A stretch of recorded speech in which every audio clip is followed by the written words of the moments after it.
नमस्कार प्यारे बच्चों, विद्या सेतु केंद्रीय विद्यालय अपर कैंप देहरादून में आप सभी का स्वागत है।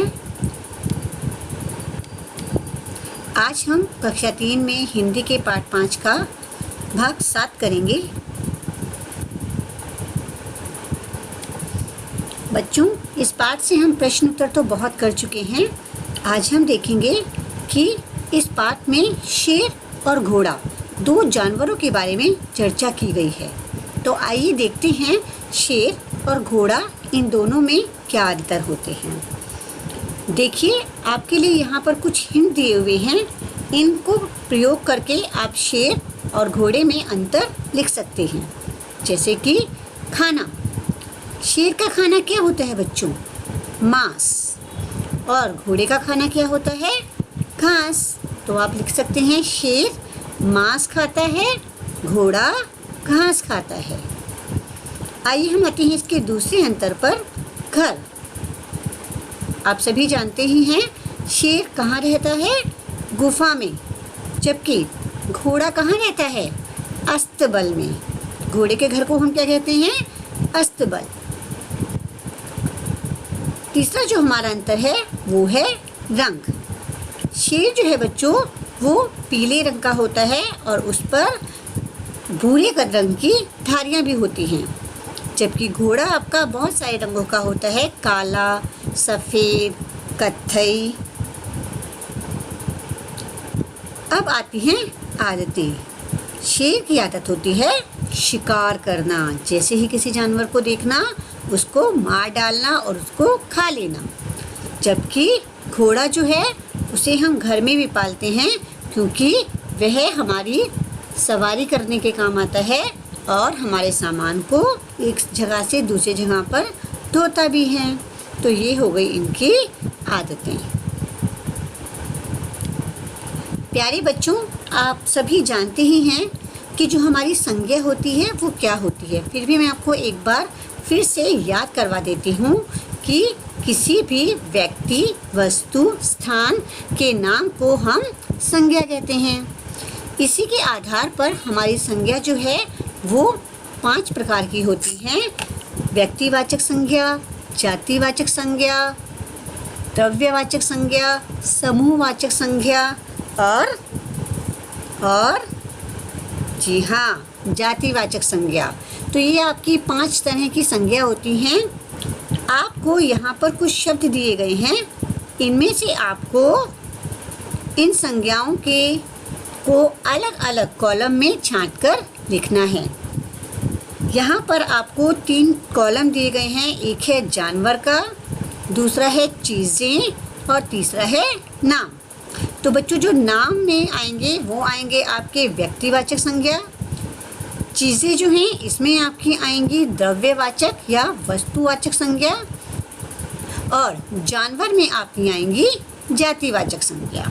ठीक है, तो चलो अब हम इन्हें छांटते हैं। सबसे पहला है किसान। तो किसान जो है वो क्या होता है? वैसे तो एक जातिवाचक संज्ञा होती है ये, पर आप इसे नाम वाले में ही लिखेंगे। फिर है बोतल, और बोतल क्या है? एक चीज़ है, तो आप इसे चीज़ें में लिखेंगे।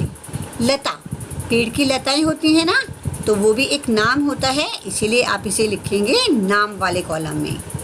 कक्कू, कक्कू तो है ही एक नाम, आप सभी जानते हैं, आपने कविता भी पढ़ी है कक्कू की। फिर है केला।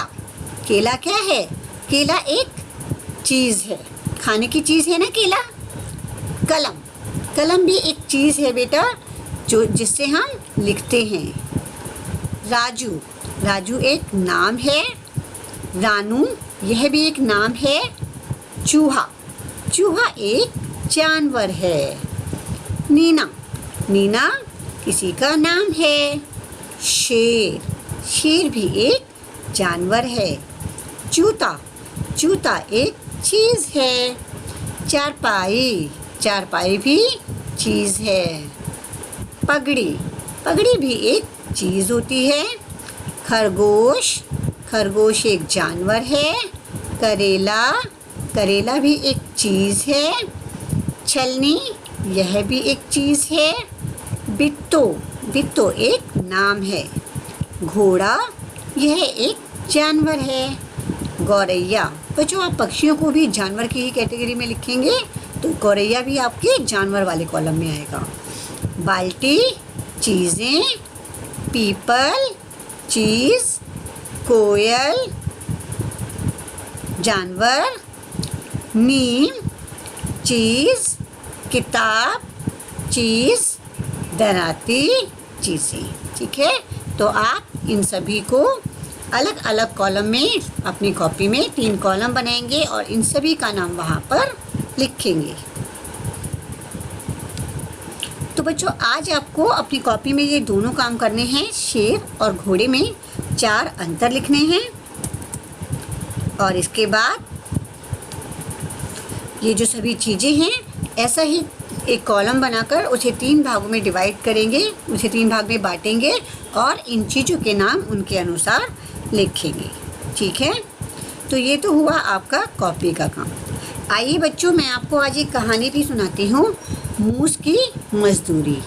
यह कहानी आपको ना ही अपनी कॉपी में लिखनी है और ना ही इससे हम कोई प्रश्न उत्तर करेंगे, पर हाँ आप इस कहानी को अपने मित्रों के साथ, अपने बड़े बहन भाइयों के साथ या अपने माता पिता के साथ साझा कर सकते हैं। उन्हें भी ये कहानी बहुत ही अच्छी लगेगी।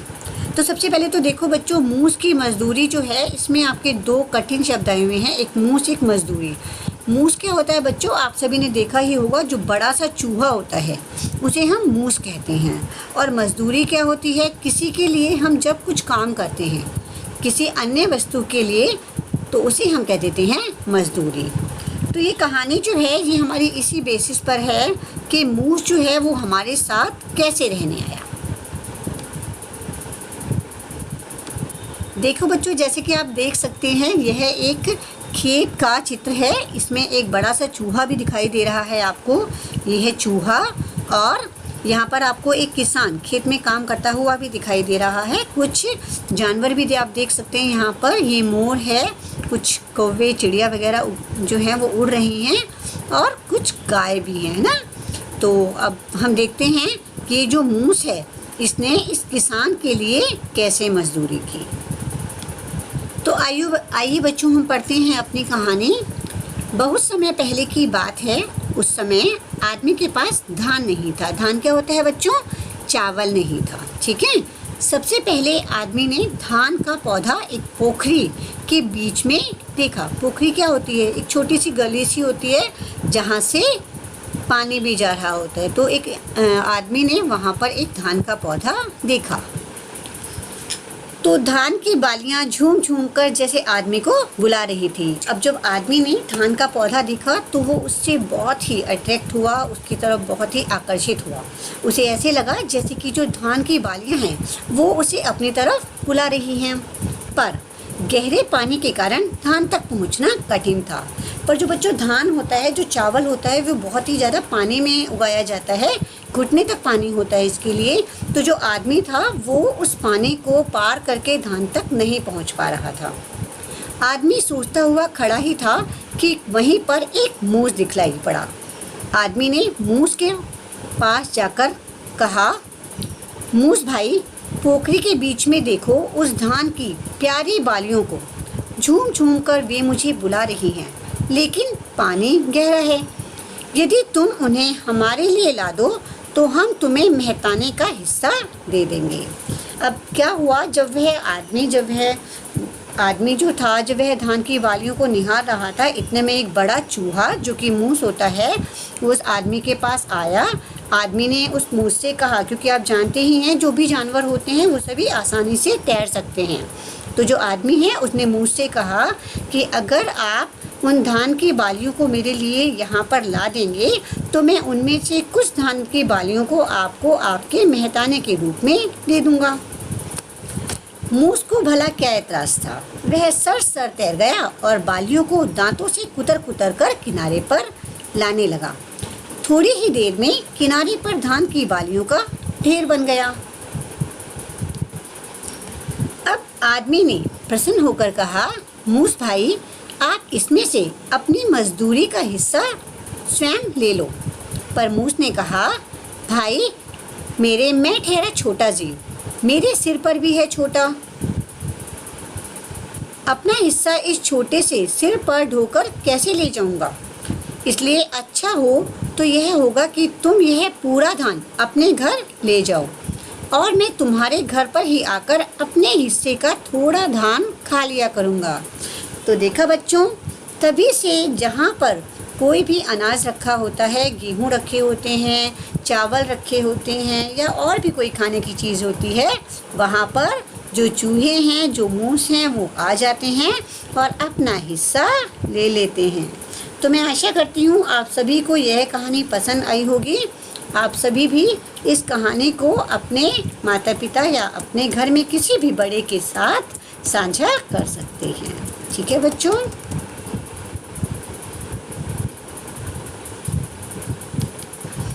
अंत में वीडियो देखने के लिए धन्यवाद। कमेंट बॉक्स में अपना नाम, कक्षा और विभाग ज़रूर लिखिए।